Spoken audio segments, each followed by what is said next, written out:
Okay, welcome everybody to this Kick PhD session, and we've got part 3 of Linda's 4-part series on the lens, the different lenses we can bring to EdTech and AI in these turbulent times. So, Linda, looking forward to hearing your new thoughts this afternoon, and thank you, and over to you.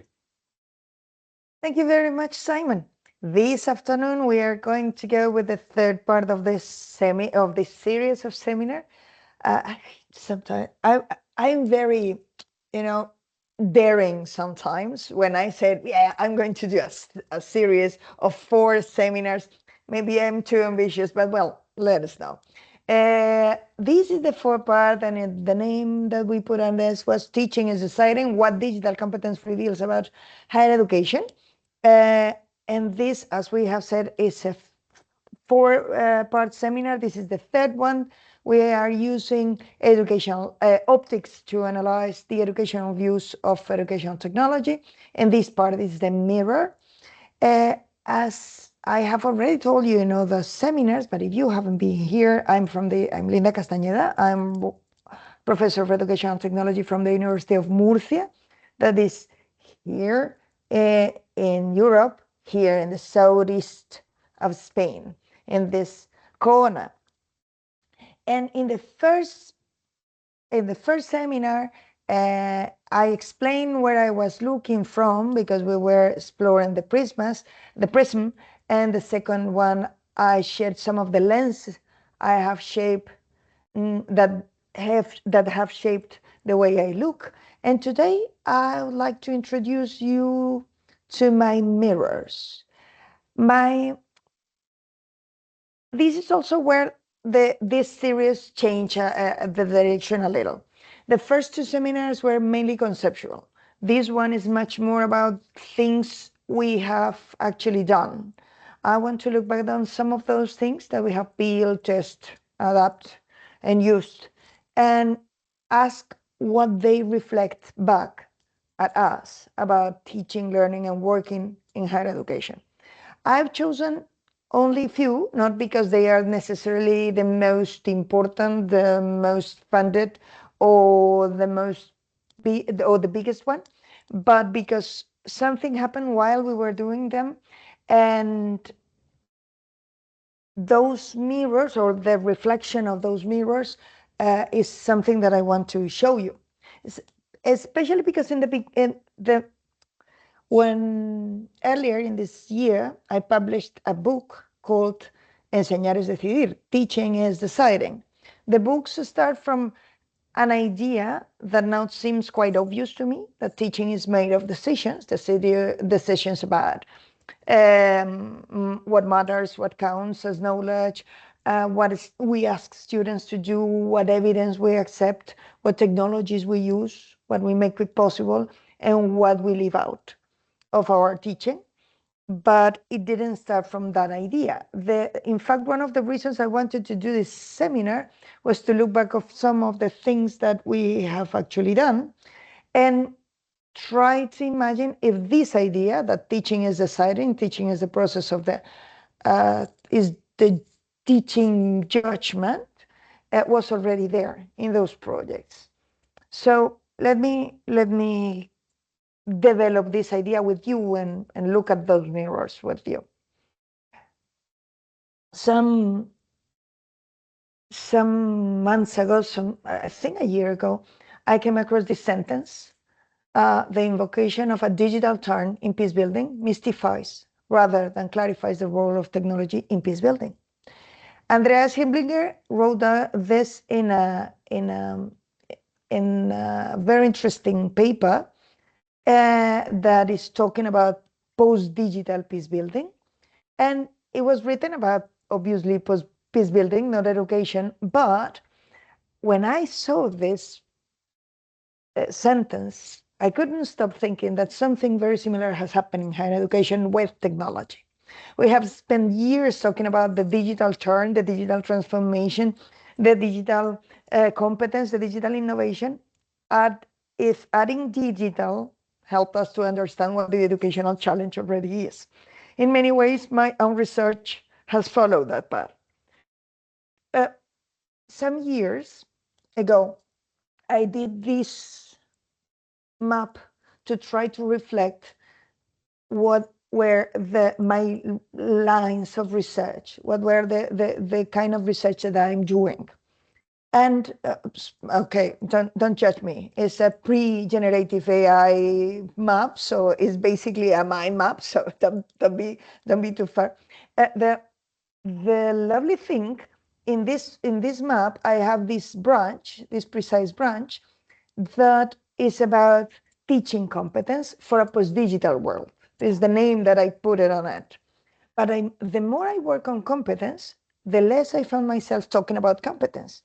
Every project seems to start as a conversation about technology or digital competence or competence for teachers, but end as a conversation about something completely different or something in a spec level different, but very close to this. This is something that we are going to repeat during the seminar for many times. Let me start. Let me show some of those examples that I want to show you. In 2010, 2012, many organisms are all over the world trying to define digital teaching competence. Actually, the first Ditchcomedu was out east in the States. I remember that there were a lot of them. There were enlaces in Chile. It was Ditchcomedu the first time that the Institute of Educational Technology in Spain did the same. And around this, around before the second version of Ditchcomedu, that is the framework of digital teaching competence in Europe,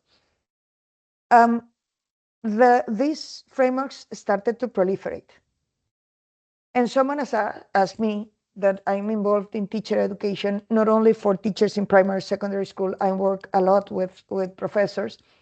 I was genuinely excited about what those frameworks would include, because it seems that for the first time we might have a shared language for thinking about what teachers needed to know in a digital world. So we began to look on these frameworks, trying to see what elements they include and what are the things that were included in these frameworks. And we compare domains, we compare the indicators, we see the common patterns. But the problem is that the more we see the frameworks, the more we find something very uncomfortable, for me at least, on those frameworks.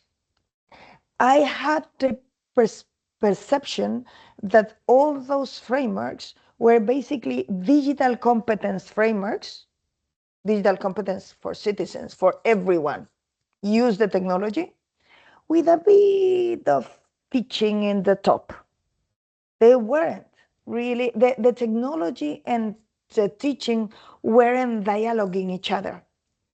They were only, the teaching was something in the top of digital competence, but nothing profound. Actually, the competence that was described in most of those frameworks was not about teaching, was about technology, and very basic technology. They have changed a lot in the last few years, but it was interesting that for me, the most important thing for those frameworks, for us, actually, for my team, was to discover that those frameworks were problematic beyond the framework itself. So we decided that before defining the competence, we had to question what everyone else had already defined, what those frameworks defined, and what assumptions were already hidden inside every framework that we saw. In most of those frameworks, the teacher is conceived as an individual operator that operates just in the classroom, and which effects, works were visible just in the classroom. Also, competence was something to possess, not to develop. and something to demonstrate, not to develop. The most important things in those frameworks was always to show that you have something, know how to develop. So we stopped asking what competencies should teachers have, and we start asking the question about what is the teacher that we want to create or to imagine, how we imagine that is a teacher, what kind of teacher, how we understand technology, actually, if it's technology just a device or something else, and what kind of competence are those frameworks actually imagining. Well, that worked eventually, and we produced a more holistic framework for digital teaching competence. If you're interested in those publications, they are there. I'm going to leave the presentation with all the references that I'm including on, if you're interested. But looking back, I don't think that was the most important outcome, this framework. That was a really great framework, actually. But the most important thing for us was that we start thinking the conversation from skills to professional identity. The question was not what competencies should teachers have, but what should teachers be able to do as a teacher. It's not a question of what devices the teacher can use, but how the teacher can understand technology. And obviously, the question is not what singular competencies the teacher would have, but how much agency, how able is the teacher to enact those competencies. What kind of teacher? And what kind of teacher is that framework imagining? Is just an operator, or is a professional with a judgment that is intervening on it? This is about questioning things. Actually, this is the first kind of mirror that I have, the mirror of questioning what is behind. The most important lesson was methodological. We learned that before defining any educational construct, you first have to question the assumptions that make that construct possible. Only then whatever we define would become meaningful. But let's think for a bit about another project. Some years ago, we have developed this project, and someone from this project, from Dali, is coming to Sydney in September. Frida was in this project with the University of Bergen. I was in this project from the University of Murcia.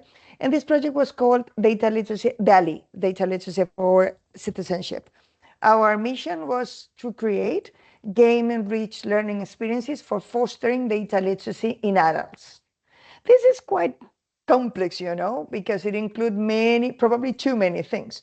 Game-based learning experiences, data literacy, adult citizenry competence, and co-designing. For all those things, we had to define, firstly, what data literacy means. Because we were talking about this before the generative AI, but with the view of AI. We try to imagine what was the framework, how we understood data literacy. And at this point, we decided to create a framework not by addition, not only by literature review of what the data literacy frameworks already said.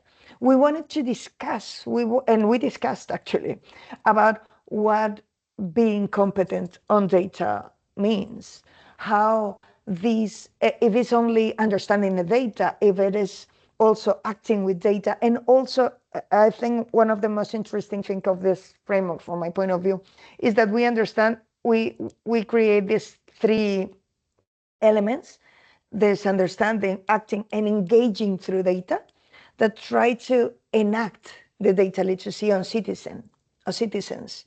And we discuss a lot about citizenry and citizenship, because we were thinking on, is about the citizenship understood as a legal status? or it's about your civil rights or your civil role in the society.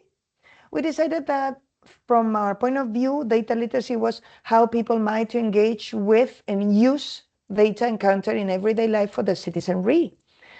If you see the project is the name of the project is citizenship, because we defined the name when we asked for funding, and then we change it to citizenry after most of discussions. It was interesting because we had to define the framework, but also if we need to define to do learning experiences for developing this, we need to define the levels of each one of the elements and sub-elements of this framework, taking into account that there is a fourth element that is ethics and privacy that is transversal to every other element. We create this framework, we make this, we co-create this framework among us, and we also discuss it with a lot of people. And once we got the indicators, we had to develop what we promised: playful and game-based approach for network-connected learning. Game-based learning approach and network learning. It means we understood learning as an emergent activity. So for this purpose, we used the perspective of situated learning that proposed the ACAT toolkit and the ACAT framework. And with this ACAT framework, we try to localize into the ACAT framework all the elements and principles of the game-based learning that we already know. We have worked with a very interesting team of game scientists, experts, and people from education and people from data literacy. So, for example, in the case, if you are not, I hope you are familiar, but if you are not, ACAT framework understand the learning design or the design of learning in rich environments as a combination of basically four elements: the outcomes, the set design, the outcomes, but the set design, or all the things about the material conditions, the epistemic design, or the things about tasks, and the social design that interact, and when they are defined, the learning activity would emerge or not. So what we have done is including the elements and also the principles of game-based learning on this approach, and taking into account the goals that we have identified in the framework, we create a ACAT for Jolly toolkit for develop those games. We create games, we pilot them, and we did a lot of things with these games. If you are, as I have told you before, if you're curious, it is here. But in all of them, we have a specific purpose. And in this project, we understand that for creating those things, we need to shape everything that we want to intervene. And once we shape it, we also shape a specific way of learning design, even if those games were for adults, from young adults to senior adults. But this way of learning design, of design the learning, also came back to the specific definition of what we understood as data literacy. And so we shape something, it shapes what we can do, and practice reshape it. So definitely, if you want to design a game for data literacy, you have to decide what data literacy includes and how the learning design for data literacy would be, and how this game-based learning would be shaped in those conditions. And in this In something similar, in a similar project that is Codicri, we try to shape the critical digital competence, or basically we try to create a framework for design, implement, and validate a pedagogical reference framework for the development of open educational practices for higher education that contribute to the development of students' critical digital competence by explicitly promoting the exercise of agency for learning. When I see this goal in a project, I always think, why we make that so much complex? Because there are three things that are really complex. We created a conceptual framework. In the first part of the framework, we introduce all this, one thing more, all these things, all these elements, all these materials are available in the website of the project if you're curious.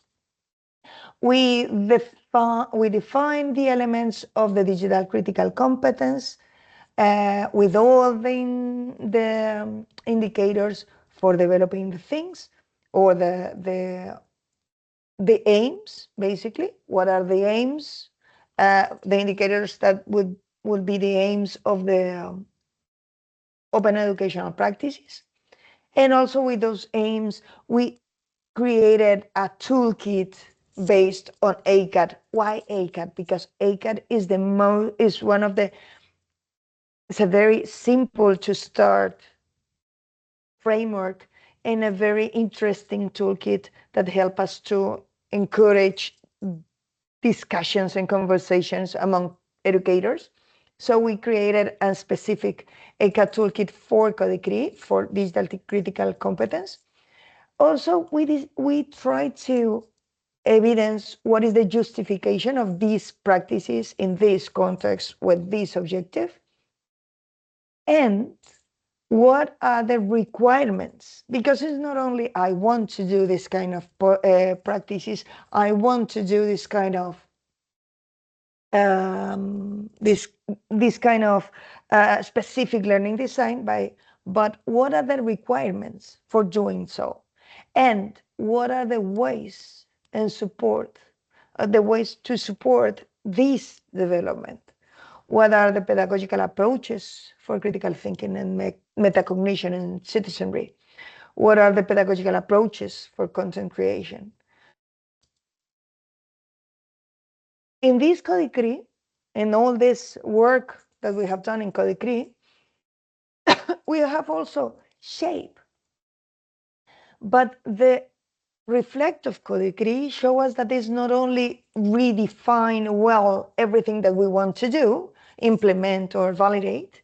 In this case, a pedagogical reference framework for the development of open education and blah, blah, blah.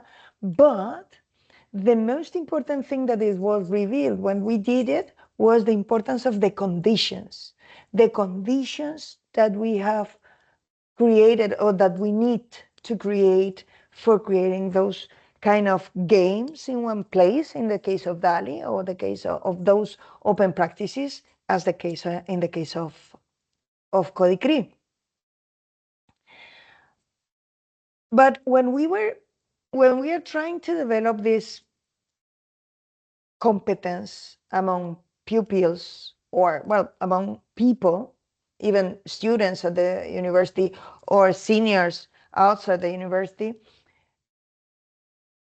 we always have to think again about educators, because the learner agency or the learning competency do not appear from nowhere, especially when you are developing something like this. And we were talking about higher education, or the educational that are not in the university but are near to us. Someone is someone is what? Come on, sorry. Someone is designing, someone is facilitating, negotiating, creating, and sustaining the conditions in which this agency or this competence is facilitated and exercised. After the COVID crisis, or yes, just after the main crisis of COVID, probably in 2020, 2021, the European Union gave to Spain a lot of fundings for trying to increase the way we use, or for trying to make more evident the digitization of education in all our schools and also in our universities. One of the projects that we did, that was a project among 34 universities, take into account that we are 89 universities in total in Spain, and from those 50 are public. We were working 34 universities in this project that was called Digicom Edu F&A, Formación y Acreditación, Training and Certification. In this project, what we did was trying to adapt the digital teaching competence from a framework from the European Union, Digicom Edu, to the space of Spain and to the space of the university, because the original framework was created in general for every teacher, every single teacher on every single level. So what we have done was to create an adaptation of this framework to the context of Spain and to the level of universities in Spain, with these 32 universities working together. We have basically conserved the 6 areas, but we have included on this, because the original framework is from 2017, so we have included on this many specifications about AI or related to AI. And we have, for each one of the areas, we have created the sub areas. We have changed the sub areas. Here you have some in English. And also we have created the stages of progression, levels of progression, and indicators of having this progression. Yes, the indicators for knowing if you have this competence. It is important to say training and certification. That was the project. So we have created the framework and we have created a protocol of certification. It means how generalistically we can say that that a teacher can arrive to a level, and how a university, because in Spain all of our universities have autonomy. Yes, our universities are autonomous, so all our universities can certificate the university teachers level. So we created a kind of protocol for every university. And once we have created the framework and the certification, we try to make we make an expert validation about basically all of this: the assessment of the framework, what would be the technological process, the impact of the framework, accreditation, implementation, resistance, and the role of the framework in the digital transformation of universities. It was very well received. We have done it with experts that not only understand questions about digital competence, but that had a previous experience on leadership in universities or in higher education regarding digital transformation, and they were very positive on their perspective about this. They think that those elements would be very interesting for transforming teaching and for training programs for improving learning programs. And also they were very positive as well about the system of accreditation, or the protocol, how the protocol would be useful for the system of accreditation. They imagine 2 levels, a supra-university and a university levels of certification. And they seen very well the differentiation by levels and so on. But they also understand that in the way the framework was created, it would be very resistant. It was very good for surviving to the rapid change of technologies, but they told us that we need to do regular and informal reviews, and they imagined that the digital teaching competence in universities would be a transversal element that must affect all the needs of the whole universities. So we need to search for synergies inside the universities and outside the universities with the ministry and with all the supra institutions that we got in Spain. And they mentioned the problem of the ownership. Ownership was very difficult and was very problematic. Why? Because it's not only a question of the teacher, but it's also a question of the institution. But basically, it's a question of the teacher, first of all. It means that for most of our academics, all these tools, regulations, documents that we created regarding digital transformation or digital teaching competence or AI implication are basically paperwork. They do not feel that they have anything to do with this, especially with a long framework full of indicators that is basically created for certificate them. So we try to create some elements or some things, some resources for translating the framework. Actually, the most interesting that I think we did was a collection of examples of professional performance. Basically, we ask to the rest of universities that they propose, they propose some teachers, some academics with a with a engagement on digital transformation that would be from the different academic disciplines. In total, we work with 100 university teachers from 5 academic disciplines, basically health science, engineer, and architecture, physical and experimental sciences, social legal sciences, and arts and humanities. And with them, with each group of 20 of them, we did 3 focus groups. They work with the framework. We ask them for creating basically with one area and to create examples from their own teaching or from their own courses that would show us or to show someone in first person how this indicator will be done in the reality. After this, they work individually, they work in groups, they discuss it in group with an expert in the framework, and then we created the catalogs. They work in 2 different areas only because if not, it's too much work for them. In the end, we created 5 catalogs with more than 7,000 examples in total. And in each catalog, you got something like this.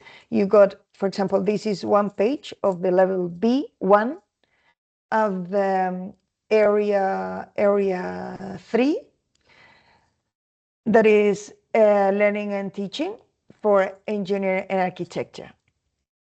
5 more than 1,000 only for engineer or 800 for health sciences.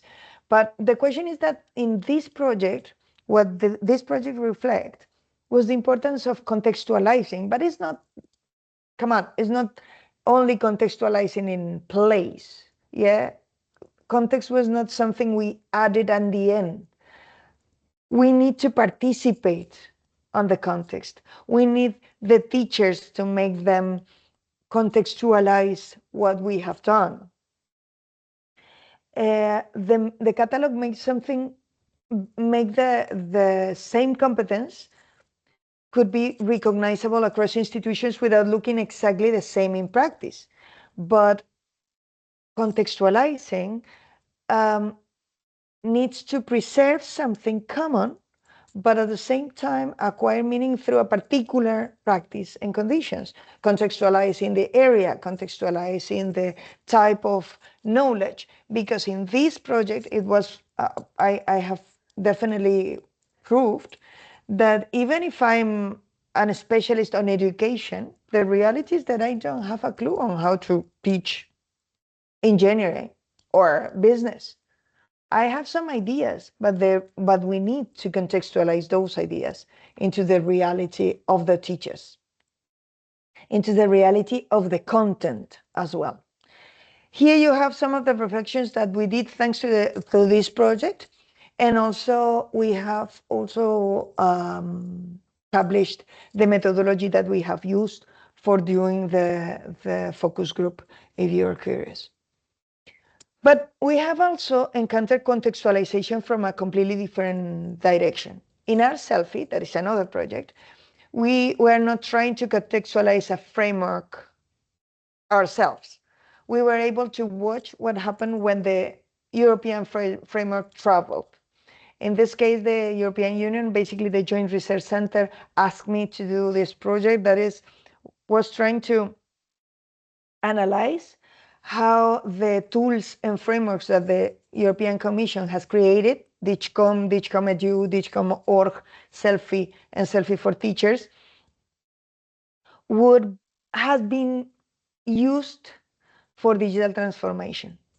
We explored the case of Spain because Spain gave us a particularly interesting place to follow that journey, because education in Spain is highly decentralized, even if we are a small country. Well, compared to Australia, every country is small, but in the case of Spain, we are 16 ministers of education, basically, in a very small place, and with very different approaches to digital transformation. So the idea was analyze or explore what each one of them actually do with these frameworks or tools that came from the European Commission for digital transformation. All the results are in this document that is a Joint Research Center Science for Policy report that we created. But what we see, and this report includes all the infographics of this. In one territory, selfie became a part of the diagnosis required to participate in the innovation process, in the innovation programs, but in other territory, it was recommended but remained optional. In other territory, DigCom.edu was adapted into the regional approaches to teacher competence and certification, but in a different territory, another selfie for teachers was basically set aside because the administration needed a tool that gave them data they could control for training and certification. So they all use them in very different ways. They all decided to use or not those frameworks that are European into their territories because of very different things. They are used to those frameworks, those tools are used for evaluating, to guide, to coordinating, to justify many decisions. But when they are used to do so, they were doing because of their governments that use them had a particular understanding about education, a particular understanding about what makes sense in education.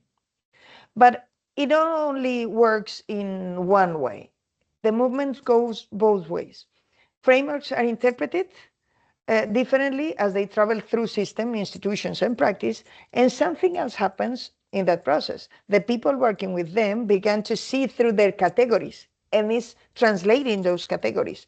This is an idea that I don't know if you're familiar with, but it's very well developed by Stephen Ball, that is an emeritus professor from London. So the framework then do not simply shape what they do. The framework can reshape what they notice, what they value, and what they understand as possible.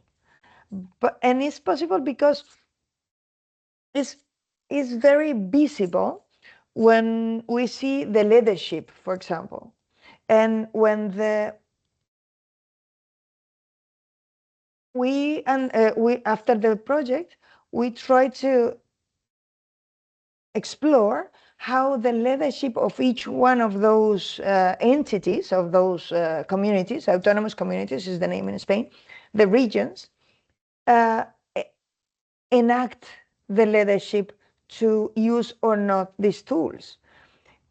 And it was not only the idea of translating the policy, the document or the framework into a policy.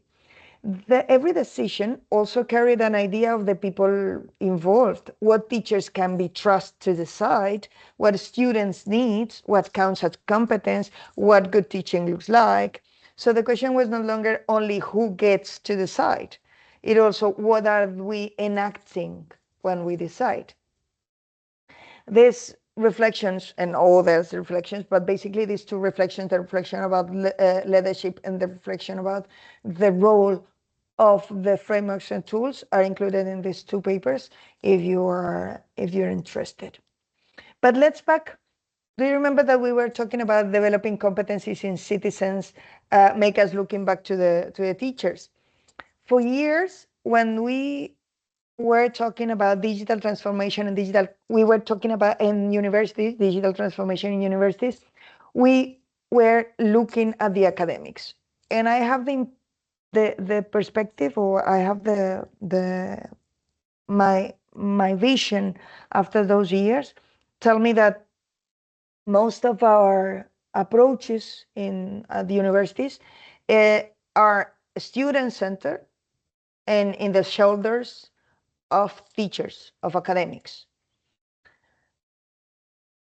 And I think this is problematic.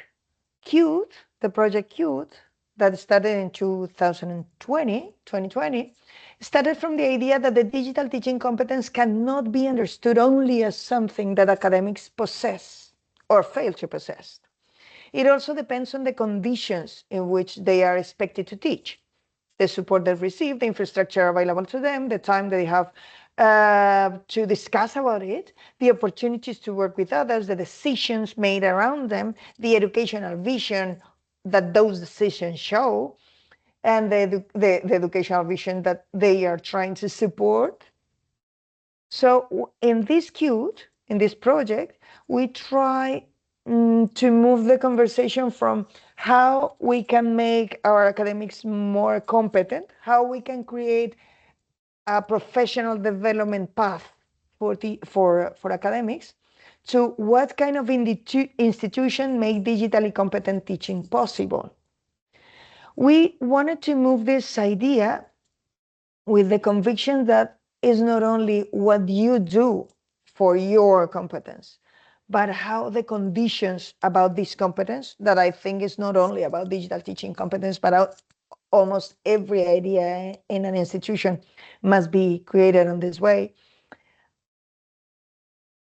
how the institution itself is trying to promote this, not only with your professional development. Because teachers do not develop their practice in the vacuum. Universities create the conditions or fail to create those conditions. And the particular conditions of the university create particular forms of teachings and make that these particular teaching practices became possible or impossible. In CUTE allow us to push this idea, and after CUTE, we try to create QT. QT is trying to push this idea further. In one part of the project, we look at what institution could actually do, what are the existing actions, resources, how useful they were in different contexts, how they could be adapted, implemented, and we created this catalog of inspiration and resources that is obviously active.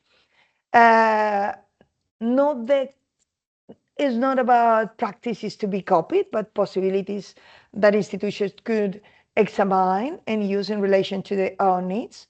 One thing we have in CUTE, we created the toolkit for trying to explore this institutional approach in some universities. Some universities in Latin America use this toolkit.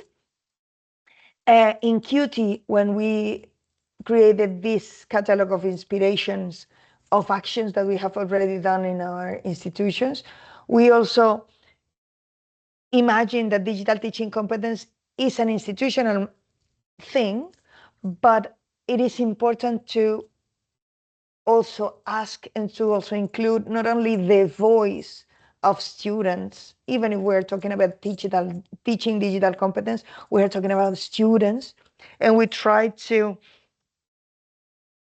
work with students not simply as recipients of digital competent teaching, but as a partner in thinking about this development, because they could be partners. We have developed some practices and some works with them about digital teaching competence.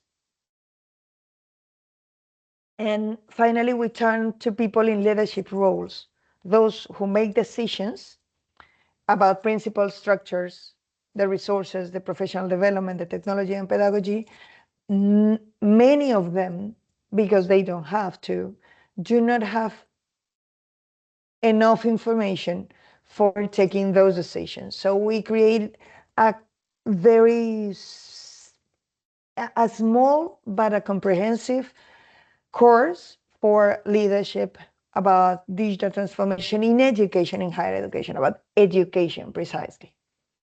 So looking back, Qt and Qt gradually changing the unit of responsibility for us. Digital teaching competence could no longer be a problem we handed on the individual to individual teachers, because they cannot solve it.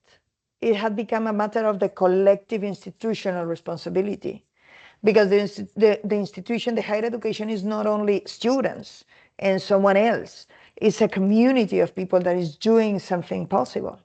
What does an institution that takes responsibility for good teaching look like? So after all these projects, I think this is what digital competence reflect back to me. I start, as I have shown you, with questions about digital competence, what people need to know. But every time we try to turn those ideas into something real, a game, a framework, a tool, the question became bigger, because defining a competence is already shaping something. And then that definition has to live somewhere. It has to be contextualized, not simply adapted to a country or university, but interpreted with particular stories, structures, and none of those remain in a paper. Frameworks, policy, and strategies are in act. People make decisions with them. And making those decisions, they do not simply implement education. They participate in producing what education becomes, which is why eventually the question of competence became, for me, a question of collective responsibility. Because if what teachers can do depends partly on the conditions in which they are asked to do it, then we cannot keep treating educational quality, digital transformation, or AI transformation, or whatever transformation as the accumulation of competencies on individual teachers. Institutions shape those conditions, leaders shape those conditions, policies shapes those conditions, and students need to participate in them. Technologies shape them too, but technologies are not just devices, as we discussing, not discussing, but we have stated a long time ago. So perhaps what digital competence has shown me after all this year is not primarily a better way of describing what a competent teacher looks like. It has given me, or what a digital data literacy person looks like. It has given me a way of seeing how higher education is made through what we shape, we contextualize, and we enact, and we are willing to take collective responsibility for.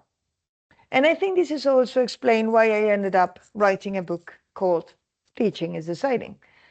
Looking at these projects together, what I see is decisions everywhere. It's professional judgment everywhere, but it's leadership judgment everywhere. It's not only teaching decision in the classrooms, decisions about we consider important, what kind of practices we want to make possible, But when we say teaching is deciding, is not a succession of decisions made by the teacher. The teaching happened in a whole ecology of decisions made at different levels by different people, by different group of people. Because the leadership, when in CUTE, when we were talking about leadership, many people says, okay, there is someone that is leading, but it's someone that is leading would be the person who leads your course, the person who leads your group, the person who leads your unit, not only the chancellor and the vice chancellor. There are many people taking decisions through different structures, and with technology participation in that ecology of decisions too. Well, there is one thing that I haven't said about these mirrors, all these mirrors that I have shown you. This is the picture that I have used in the front page. That is I think the Sydney people from Sydney can identify, is the Crown Residencies building that is one of my favorite buildings in the harbor. And those mirrors, I was thinking on using a natural image of a mirror, the typical lake or sea or whatever. But the idea is to look at some mirrors because these are not natural. Actually, the mirrors that I'm using with you are constructed. I think that matters because those mirrors do not simply give us something back. The reflection was made and was there waiting to be seen. Uh, Someone has made this mirror, me, giving a particular surface size and angle. And every manufactured mirror introduced some degree of aberration. Yeah. The mirrors I have shown you today are not different. They only reflect in one place, depending on the place you are in front of them. They depend on light. They depend on the light that you use. And light in some of my, in most of our research is about fundings, who paid, what is paying in this moment. And they reverse. What I see now is a reflection produced from where I stand today. This project do not simply reflect four ideas back to me: shape, contextualize, and act, and collectively responsibility. I selected these projects rather than others, and they emerge within a particular research agendas, priorities, or funding contexts. I'm from Spain, from Europe. I work a lot with Latin America. And I'm looking back at them now from questions that I have become more important, that have become important for me today. So the reflection is not false, but neither is innocent. And it's a constructed reflection. And it's only one important thing. In this reflection is only one face in it. The people who built this project with me do not appear here. That absence is also a decision, and it is mine. It's not a decision, it's not a devil decision. But I have shown you what I can see in these mirrors. And now the question is, if you look into those mirrors from where you stand, what do they reflect back to you? So thank you very much. I hope those mirrors and other mirrors can suggest you something for thinking. All right, thank you, Linda. Another round of applause. Lots to think about there. A hall of mirrors, very confusing. I like your reflexivity, of course. At the end of every talk, you always turn your lens upon yourself and reflect on your own positionality and partiality and so forth, which is always very refreshing. Well, who wants to reflect back to Linda to start with? Any reflections front of mind? I'll just pause for a moment.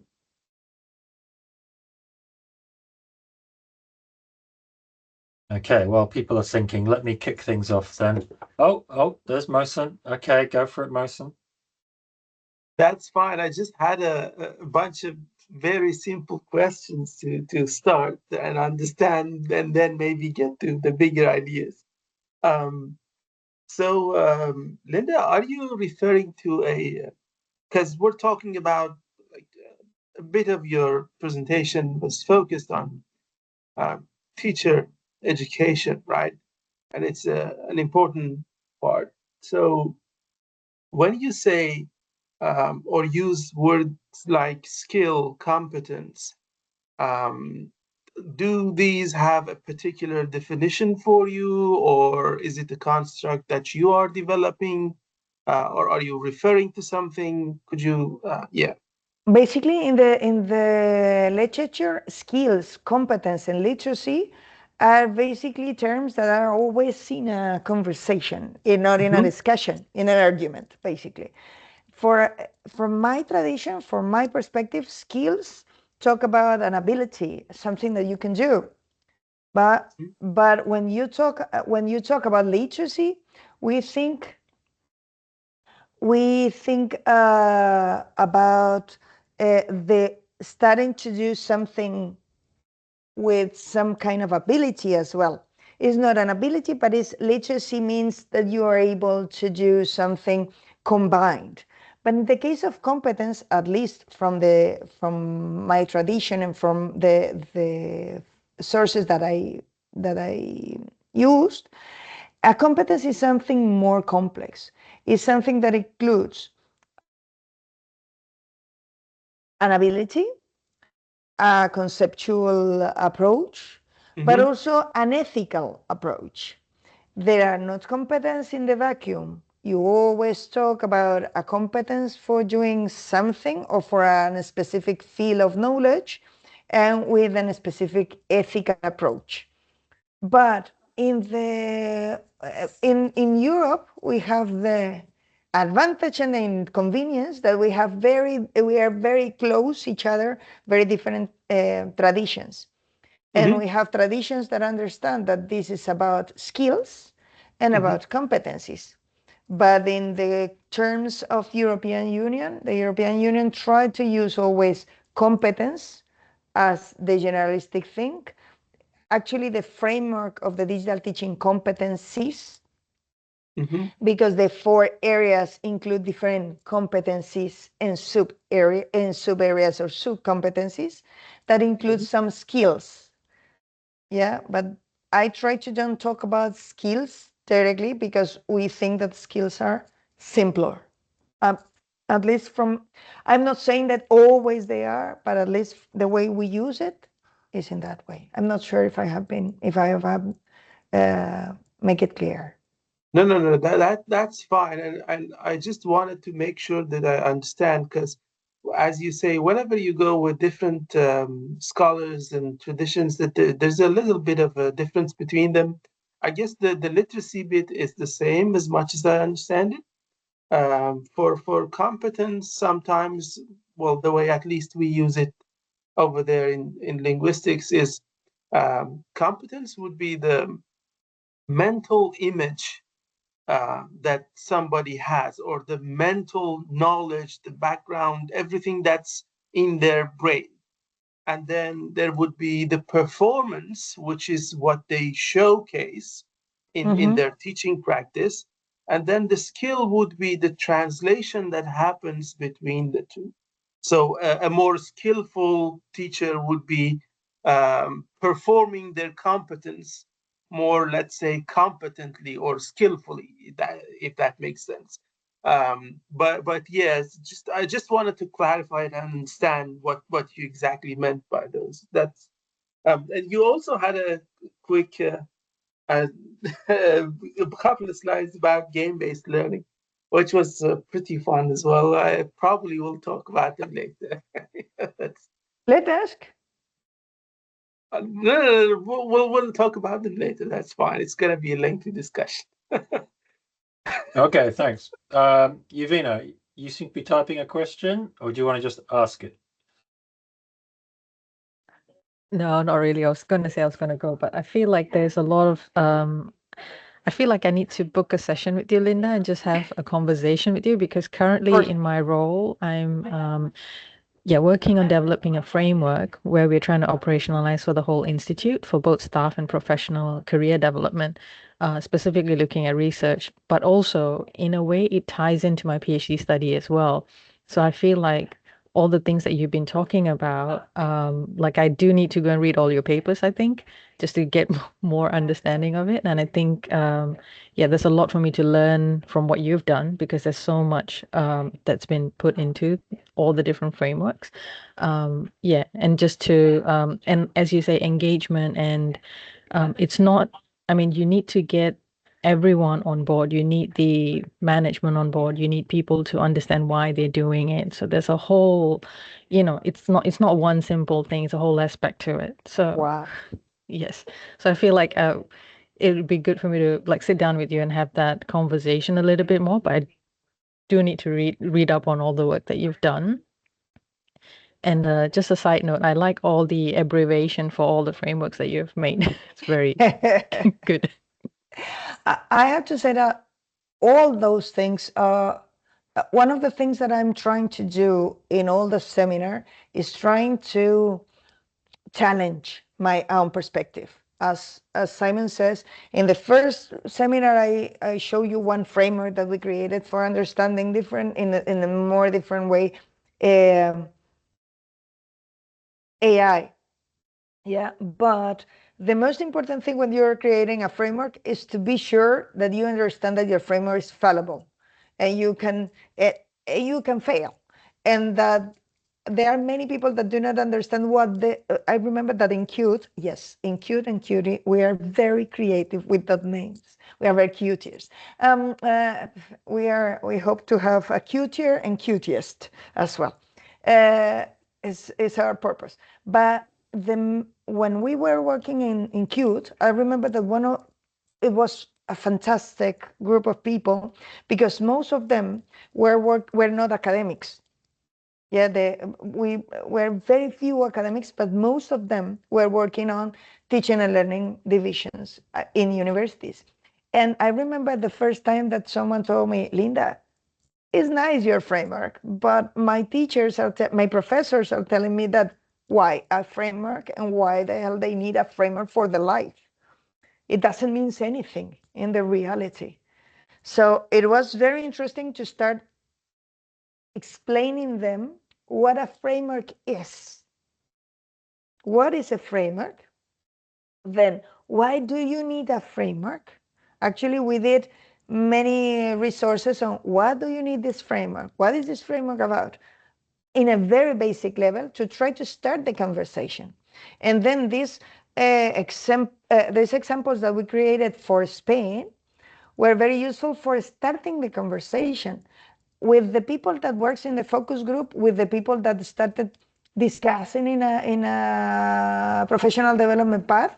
Because every time that we said, oh, we created another professional development path for teachers, they said, why? Why I have on the top of my 200 students, the AI that is cheating to me, I'm cheating to the AI.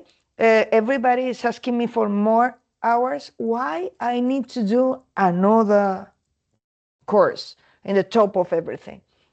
So most of the work that we have to do is to demonstrate them first that the institution is implicated, that the institution is with them, not only they are putting another brick on their shoulders, but also to try to found a language to translate, to talk about the same things, to be interested in the same, to be in the same point, to be in the same way. And every time, Jovina, here or outside, we can talk. Yes, 100% agree. Yeah, it's all like cultural and getting that language across in the community. So and like you said, there's And just there so are much too to many do. languages. Yeah, too And there many are too many languages, languages now. too many frameworks. Yeah, one of the things that it makes me laugh a lot is that one of the most interesting or most misunderstood titles is professor. When you say professor, in English, that is professor at the university. In Spanish, profesor is for everyone that teach, but in English, professor is only for universities. But if you say professor, it's probably one of the most variety of people. There are not one single professor similar to other. Even in the Faculty of Education, we have very different professors from many different areas that have totally different professional cultures that do totally different things, and we are trying to do the same things for all of them.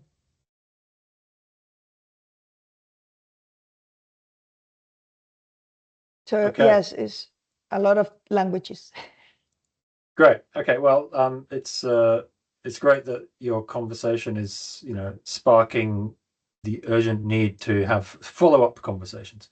So that is part of the goal of all of this, of course, because you've done so much work, and we're getting little snapshots each time of what you've done. So, I mean, years and years and years of these frameworks you've been working on within the European context, and so it's very fascinating to see how you're making sense of them now.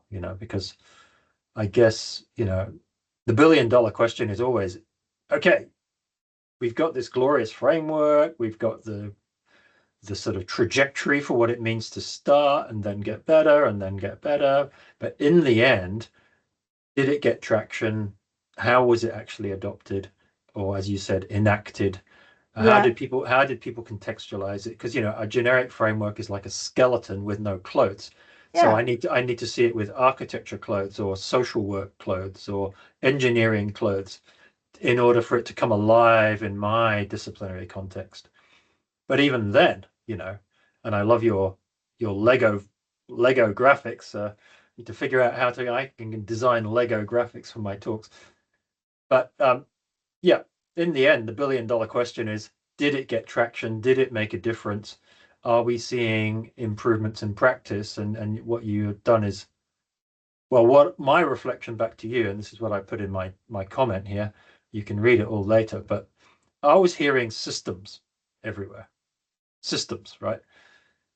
Systems are what explain the inertia to change, or what unlocks change, or why, tweaking here or tweaking there is never going to really make a difference. Sarah Howard has done mapping of systems of schools ed tech, so you might want to take a look at that if you don't know that work. And Sarah is, she used to be at Wollongong here, and now she's at Leeds. You probably know her. And then, people like Donella Meadows, great systems thinkers, talking about where do you get the most leverage when you change something in a system, if you want to change a system. So I just wondered whether systems thinking is a lens that any of your projects have brought so far. Actually, when we were working with Digital Medu FNA, the projects itself were commanded by the Pro-Vice Chancellor of each universities. And one of the most interesting things was to arrive to this project. They asked me to help them to develop the framework and the certification and so on. And one of the most interesting things was having a conversation with them, because since we work in this project, we work with the Pro-Vice chancellors, trying to explain them what digital media was, because they started with this perception of, okay, digital competence is like kind of using computers for teaching, isn't it? And I said, it's a bit more complex. And then you open the framework, they say, oh goodness, this is a mess. And I said, we work with them. We work in conversation with them. We work in conversation with teachers. We work in conversation with leaders of small units. And we work in conversation in Qt and Qt. We also work in conversations with students that were doing partnerships with teachers and with leaders for developing things. So the question is that this is exceptionally complex, but it's not only digital transformation. I see digital transformation as something complex because it's the thing that I do. But if you try to implement whatever thing in the university or in any school, would be very complex itself. But every time that we are, most of the projects that I have shown you are not only theoretical projects, are not only research projects. Actually, they are development projects. They try to imagine how to include. One of the first things that we created was a Canva for designing initiatives, for designing and analyzing the process of the initiatives, how your group of people, your unit, your vice chancellorate, your whatever, your department or your group of teachers decided to improve your digital competence, and how to imagine this activity and how to try to organize yourself this activity. And this work from bottom to top and from top to bottom connected, I think is one of the most interesting developments that we have done. Is the way of, we don't need necessarily to have results. We need to necessarily move the machine, because the universities, a good friend of mine, professor from the University of Athabasca, no, from one Canadian university, Alec Kouros, tell always that universities are like elephants. They don't move, and when they move to the same place, everyone, but they don't move. If we create this movement, even if we don't make a long step, this movement, even the conversation is useful for the institution. When we are all talking or trying to speak the same language, we are definitely changing things. And definitely it would, from my perspective, well, I'm an educationalist. I need to be optimist as a default. But I think this movement, these developings, all these projects are about developings, not only theoretical research. And those developings are creating spaces for debating, understanding each other, and creating paths of institutional change. Mm-hmm. Yeah. Yeah. Okay.